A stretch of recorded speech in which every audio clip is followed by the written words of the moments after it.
जिस वक्त आपने टीयर गैसिंग शुरू की, हम कामयाबी के वो कहते हैं कि उसके टॉप पे पहुंच गए। हमें अंदाजा हो गया कि अब ये हुकूमत जो है वो नाकाम हो चुकी है। जब आपने हम पे रबर बुलेट्स जो हैं बरसाई, तो हमें अंदाजा हो गया कि अब आपकी टांगे खौफ से कांप रही हैं। केपीके का तो कल्चर है, ये तो उनका जेवर है, हथियार जो है। तो जब आप ऐसे मुजाहिदों को जो तालिबान के सामने दीवार बन के खड़े हो गए, कई जगह देते अमन जरगिया ने तुसी आप हथियार देते या नहीं देते, खुद हथियार दिए, तो अब उनको कहते हैं और उनके कायद को कहते हैं सीधी गोलियां मारते हैं। तो वो कहता है कि अब सेल्फ डिफेंस उसका राइट है, we will not disown his statement और द स्पीच। बड़ी क्लैरिटी के साथ किसी भी कारकुन को, किसी भी शहरी को अगर कोई नुकसान पहुंचा तो उसकी जिम्मेदार ये फस्ताई हुकूमत के वज़ीर आज़म और पंजाब की फस्ताई हुकूमत की वज़ीर आला होंगे।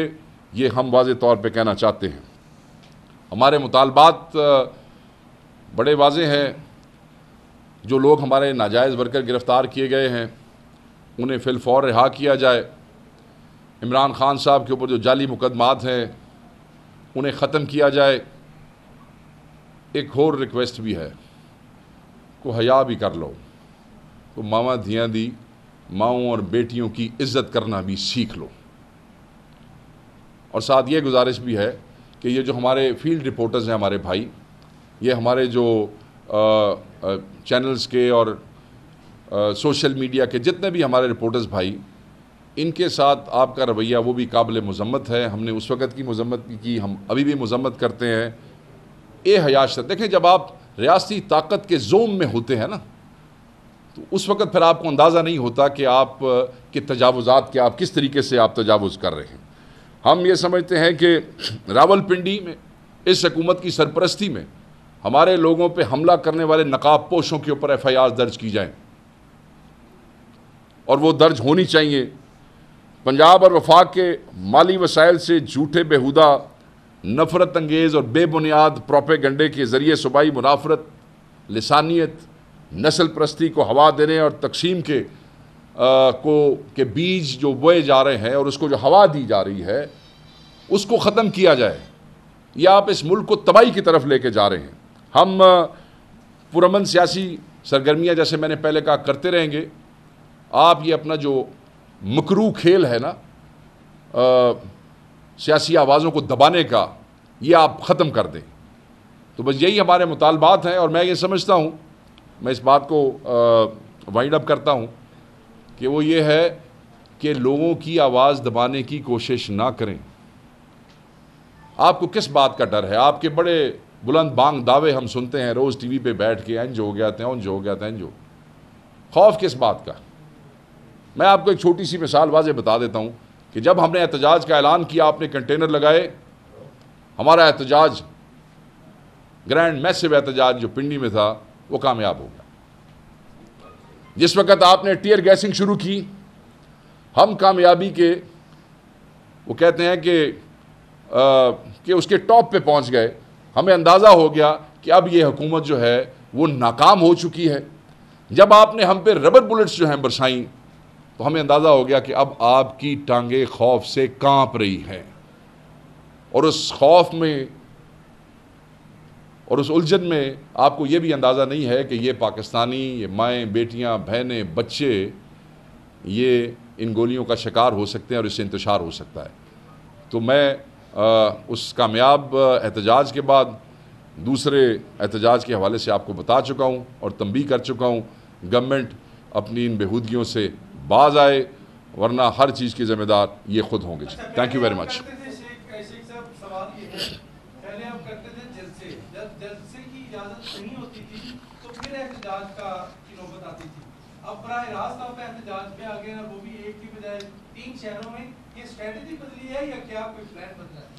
देखिए जी, जब आपको NOCs दिए जाएं और आप जो चीज़ जगह मांग रहे हो शहरों में, उससे उठा के आपको 80-80, 90 किलोमीटर दूर मंडियों में फेंक दिया जाए, तो फिर एहतजाज ही होता है।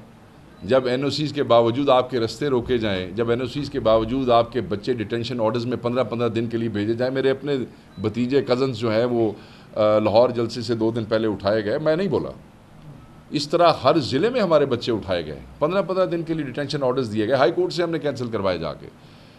तो फिर आप कहते हैं कि भाई हम वो जलसों और NOCs की सियासत में जाएं। आपने NOCs दिए और रास्ते रोके, तुसी विखाए सारे आने, सारे क्लिप्स मौजूद है यहाँ पे। फिर आप कहते हैं कि हम NOC के लिए जाएं। आपने NOCs दिए, उसके बाद हमारे बंदे गिरफ्तार किए। NOC दिए और संजानी में क्या वो जो FIR हैं, जो मज़का खेज FIR हैं, जिसका जो मेरे पे भी एक FIR है, मतलब है कि आप गौहर साहब के हाथ में दिखा रहे हैं कोई पुर्जा और आप चीफ मिनिस्टर के हाथ में क्लैशनकोफ दिखा रहे हैं, मगर आप दिखा कुछ नहीं रहे। ये इन सारी चीज़ों ने, और फिर आपने जो मिसकमिटमेंट की थी 8 सितंबर से जब हम 22 को जलसा लेके गए थे, उसके बाद जो आपका रवैया था, मेरे ख्याल में NOC वाली तो that issue has been fixed.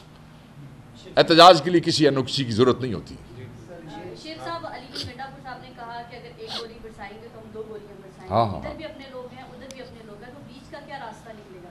नहीं, बीच का रास्ता देखें, पाकिस्तान तहरीक इंसाफ हमेशा तशद्दुद के ख़िलाफ़ रही है। 9 महीने वो जो एक कहानी है जिसके लिए हम जुडिशल कमीशन मांग चुके हैं, उससे पहले की हमारी कोई तारीख दिखाएं तो उस तो बाद ही दसो। हमने बहुत से इवेंट किए, आप बताएं, आप लोग खुद उन इवेंट्स का हिस्सा होते हैं। हमारे तो इवेंट्स फैमिली इवेंट्स के तौर पे लिए जाते हैं, औरतें बच्चे सारे शामिल होते हैं। जहाँ तक गोलियों की बात है, मैं इनकी बात का जवाब दे लूँ। आइन आपको सेल्फ डिफेंस का हक देता है। जिस वक्त एक सूबे के लोग दूसरे सूबे में आ रहे हैं, और जिस सूबे की अहमियत मैं आपको बता चुका हूँ, जब सादा कपड़ों में लोग सामने खड़े होकर स्ट्रेट फायरिंग कर रहे हैं, तो क्या उनको अपने तहफ़्फ़ुज़ का हक नहीं है? आपका आइन आपको आपके तहफ़्फ़ुज़ का हक देता है। आप यूनिफॉर्म वालों के साथ तो हम अदालत में निपटेंगे, तो जो यूनिफॉर्म वालों के साथ सफ़ेद कपड़ों में जत्थे हमें गोलियां मार रहे हैं, अल्लाह दे बंदे सानू उत्थे तो अपनी प्रोटेक्शन का राइट दो। KPK का तो कल्चर है। आपके यहाँ बंदूक और असला जो है वो पंजाब में या बाकी सूबों में, KPK का तो कल्चर है, ये तो उनका जेवर है, हथियार जो है। तो जब आप ऐसे मुजाहिदों को जो तालिबान के सामने दीवार बन के खड़े हो गए, कई जगह देते अमन जरगिया ने, तुसी आप हथियार देते या नहीं देते, खुद हथियार दिए, तो आप उनको कहते हैं और उनके कायद को कहते हैं सीधी गोलियां मारते हैं। तो वो कहता है कि अब सेल्फ डिफेंस उसका राइट है, we will not disown his statement और द स्पीच, बड़ी क्लैरिटी के साथ। सर वो खातून वो सवाल कर रही थी।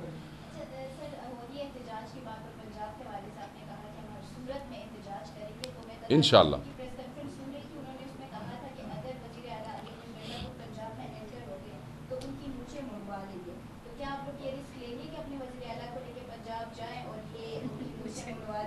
मेरा तो वैसे तो मैं आपको बताऊं, वैसे तो उनका कोई संजीदा या सीनियर आदमी बात करता तो मैं ज़रूर जवाब देता, मगर अब क्योंकि बात मेरे वज़ीर आला पे आ गई है तो मेरा जवाब देना बनता है। मैं तो यही कहूँगा कि मेरी चन्नी 2 बारी वो आए ना थे, मैं उनको कह रहा हूँ, उनको पंजाबी समझ आती है, ये उनके लिए, आपके लिए नहीं, आपके लिए मैं उर्दू में बात करता हूँ। वो एक दफ़ा नहीं आया, वो संजानी भी आया, कल उसने अटक का पुल भी क्रॉस किया। जहाँ तक मुझे याद पड़ता है, आपको याद पड़े ना पड़े, लाहौर भी पंजाब के अंदर नहीं है, अंदर ही है। और जहाँ पे इन्होंने हमें जलसे की जगह दी थी, वो मियाँ शहबाज शरीफ का ज़ाती हल्का, जाती उम्रा भी उसी हल्के में है।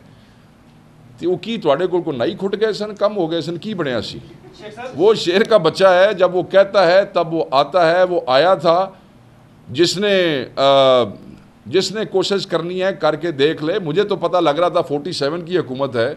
वैसे तो मैं बार सारे मेरे अपने भाई हैं और मैं उनका बड़ा एहतराम करता हूँ, पर मैंने नहीं सी पता पंजाब में आइया दी हुकूमत है। शेख साहब ये बताइएगा कि हफ्ते के रोज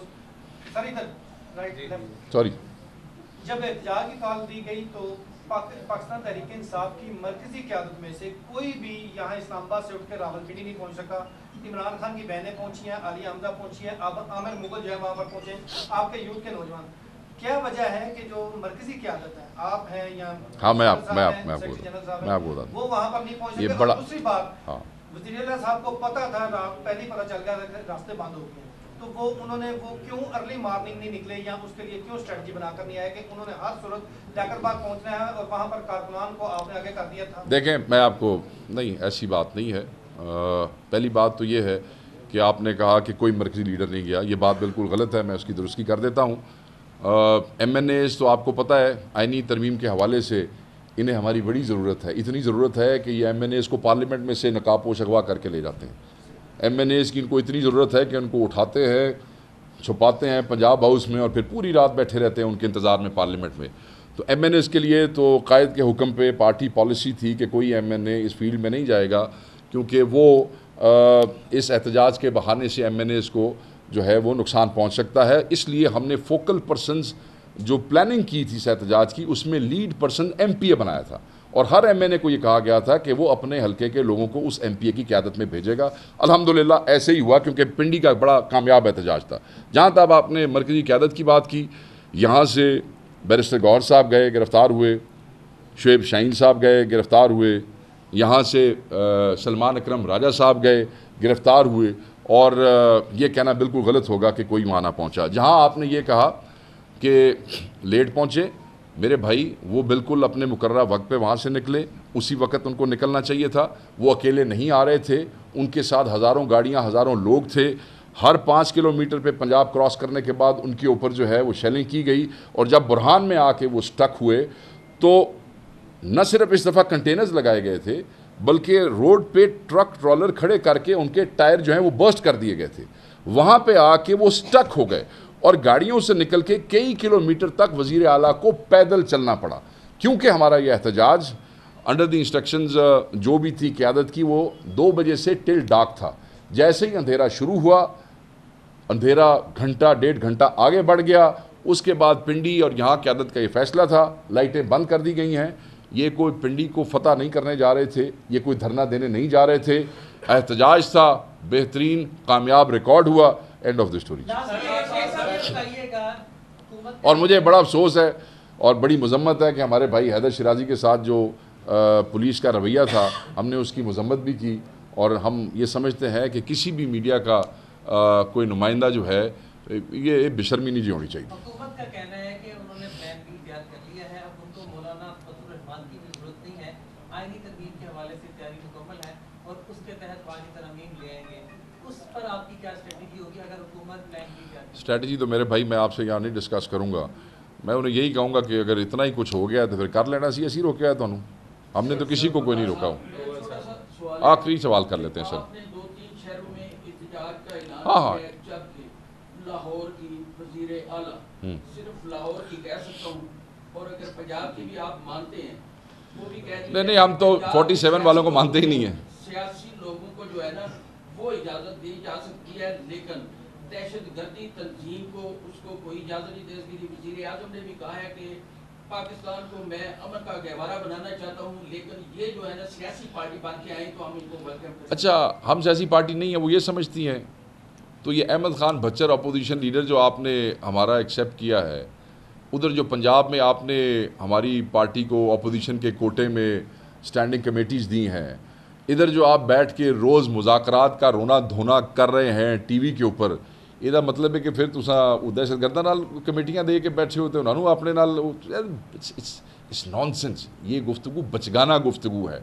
आप हमारा हौसला देखें कि हमने जाली फॉर्म 47 वालों को सिर्फ इस निज़ाम को चलने की खातिर हमने उनको एक्सेप्ट किया है। ये मजाक जो है नहीं चलेगा। हाँ, दहशतगर्द अगर यहाँ आते ना तो आपको पता चलता कि कल आपके साथ होता क्या है।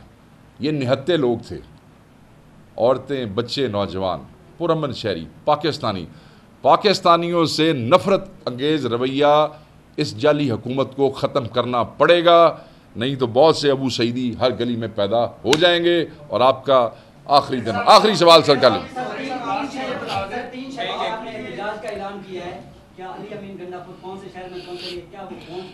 ये हम आपको नहीं बताएंगे, इसका अभी कोई फैसला नहीं हुआ सर। अच्छा सर, चूंकि अब एक सियासी तर्जुमान आएगा कि सियासी बातों का ही ज्यादा जवाब समझते हैं मुनासिब। ये बताइएगा, कोई सियासी स्ट्रेटजी बनाई है मुज़ाकरात के हवाले से आपने जब से आप आए हैं? किससे मुज़ाकरात? किससे? हुकूमत के साथ हम मैंडेट चोरों के साथ हम मुज़ाकरात का पहले ही आपको बता चुके हैं कि नहीं होगा। उसके अलावा भी अगर कोई एंगेजमेंट थी तो वो पॉलिसी जो है बयान हो चुकी है 2 दिन पहले कि they will be no engagement, no मुज़ाकरात। हम सबसे ज़्यादा हैं, हम करोड़ों में हैं, हमारा हक है कि हम इस अवाम की नुमाइंदगी करें। हम किसी चोर के साथ नहीं बैठेंगे। Thank you.